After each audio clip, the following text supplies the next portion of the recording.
Hi guys I'm finally back. मलाई धेरैले blog कहिले आउँछ भनेर सोधिराख्नु भएको थियो। टाइम नै नमिलेर हो कि म यस्तो बिजी पर्सन भएँ कि अचेल। अब टाइम त मिलाउन सकिन्थ्यो कि होइन, तर अब म ठ्याक्क कतै बाहिर गयो भने चाहिँ अनि आउने कि मान्छेहरू दाजुको त ब्लग छैन र फोटो खिचाउँ त भन्ने त्यस्तो अलि धेरै नै फेमस भयो जस्तो लाग्यो मलाई। त्यही भएर अहिले सानो ब्रेक लिएको थिएँ। आई डोन्ट नो गाइज, म यो ब्लगमा के हाल्छु के गर्छु भनेर मलाई अलिकति पनि आइडिया छैन।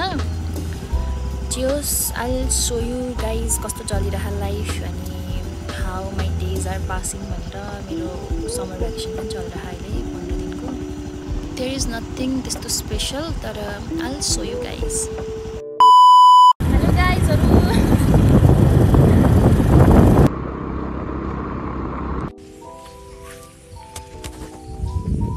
सिन्धु यता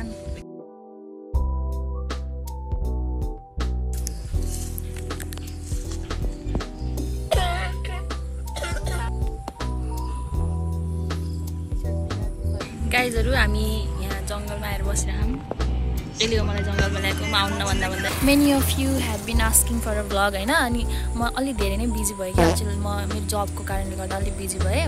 मेरो जब के हो भन्दाखेरि चाहिँ फुल टाइम हाउस वर्कर हो म। हजुरहरूले थाहा छैन होला। अनि यो युट्युब अनि स्टडी चाहिँ मेरो साइड हसलहरू हो कि, त्यही पनि आइएम मेकिङ टाइम। अनि अबदेखि चाहिँ कन्सिस्टेन्ट हुन्छु। आज चाहिँ म यत्तिकै हावा खान निस्केको, घरमा बस्दा झ्याउलाएर। अघिसम्म गाइजहरू कस्तो दामी गरेको थियो आकाश। अहिले मैले क्यामेरा अन गर्ने बित्तिकै त फेरि गइहाल्यो, घामसाम सबै गयो। मलाई यो सुर्खेतको कुनै ठाउँ थाहा छैन घुम्न जाने, कतै जाऊँ भने पनि म आउने भनेको यहीँ हो। यो ठाउँलाई चाहिँ भाइरल रोड भन्छ। अनि त्यसपछि अब चाहिँ धान लगाउने सिजन भएपछि यस्तो दामी देखिन्छ नि। यो वरिपरि धानहरू हुन्छ अनि बिचमा रोड हुन्छ, त्यही भएर चाहिँ भाइरल रोड भनेको त्यस्तो दामी चाहिँ छैन ठाउँ। तर त्यही धानले गर्दा हो त्यति बेलै त्यो घरहरू पनि छैन के भन्नु। अचेल त यति धेरै घर बन्न आँटिसकेको छ यता जता पनि। गाइजमा अलि यता अर्को ठाउँमा आएर बसेँ। कति धेरै मान्छेहरू आइसक्यो कि अहिले त अफिस टाइम सकेर पनि होला। अहिले 7 बजिसकेछ। हावा खान मान्छेहरू धेरै आइरह। म पनि जानुपर्ने हुन्छ एकछिनमा। मैले चाहिँ खानासाना बनाएर आएको घरबाट यत्तिकै। अब सानो काम छ, काम सकेर चाहिँ छिट्टै गइहाल्नुपर्छ। हजुरहरूलाई भ्लगमा पनि देखाउँछ के देखाउनु कि म केही गर्दै गर्दैन दिउँसभरि। मेरो घरमा बस्ने काम हुन्छ, खाने काम हुन्छ, खाना बनाउने काम हुन्छ। अहिले त कलेज छुट्टी भएर यस्तो झ्याउ भइरहेको कि कलेज छुट्टी हुन्छ। अहिले फेरि गर्मी सिजन चाहिँ मनपर्छ कि summer season. I prefer summer rather than winter होइन।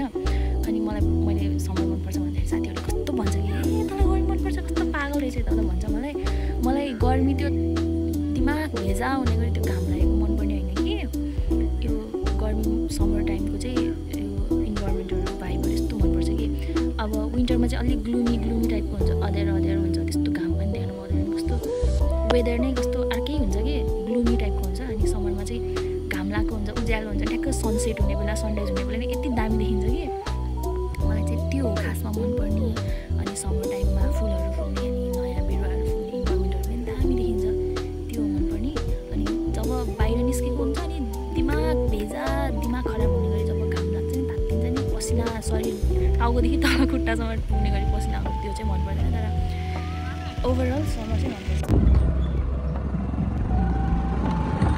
Guys I am on a ride. कस्तो रमाइलो भइरह, मौसम दामी गरिरह।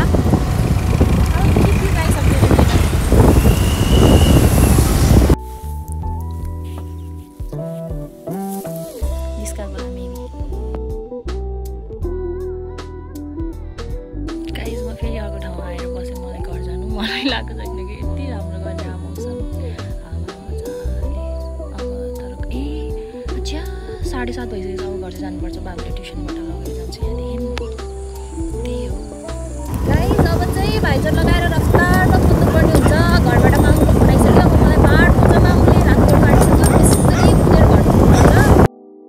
सो गाइज मैले बेसिकली यहाँ के भनिरहेको भने चाहिँ म चाहिँ अब बेसरी कुदेर घर जानुपर्छ भनेर भन्दाखेरि। अनि प्लस मैले भनेको मेरो साउन्ड केही पनि नसुन्ने गरी मैले यत्रो भिडियो बनाएँ। अनि घर पुग्दाखेरि त्यो साउन्डै नआएको भनेको लिटरली साउन्ड त्यो हावा चलेर केही पनि नबुझेको रहेछ। मैले इयरपोड पनि लगेको थिएन। अनि मैले के भनिरहेको छु भने चाहिँ मैले युट्युबबाट अर्निङ गरिसकेपछि मैले त्यो गोप्रो किन्छु भनेर भनिरहेको छु कि यहाँ गाइज मेरो घरबाट दिमाग कति पनि छैन कि म अहिले भर्खर साथीको घर गएको थिएँ होइन उसको चाहिँ फुलेको पुऱ्याइदिएको लागि मैले पुऱ्याइदिएँ त्यो प्लास्टिकको मैले पर्स चाहिँ छोडेछु कि अब फेरि कता जाम्न भनेर फेरि फर्किनु पर्ने भयो मैले पर्स लिएँ यही छुटाएको थिएँ मैले काम छैन मेरो दिमाग छैन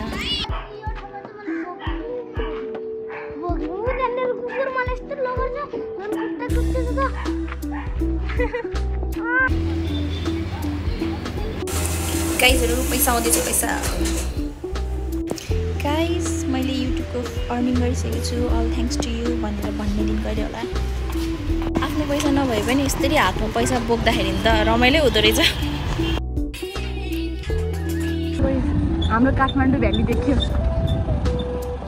गाइज मेरो मामुले चाहिँ एकदम डरमा पुग्छ कि मैले गाडी राम्रोसँग चलाउँदैन भनेर सोच्दा होइन अनि मामुले भन्नु खोज्यो कि अहिले त्यस्तो रात परिसक्यो अनि यस्तो तर लिटरली मम्मीले भनेको चाहिँ मान्नुपर्छ मम्मीले भनेको सुन्नुपर्छ गाई यो यस्तो रस छ नि गाडी नै गाडी भनेर मलाई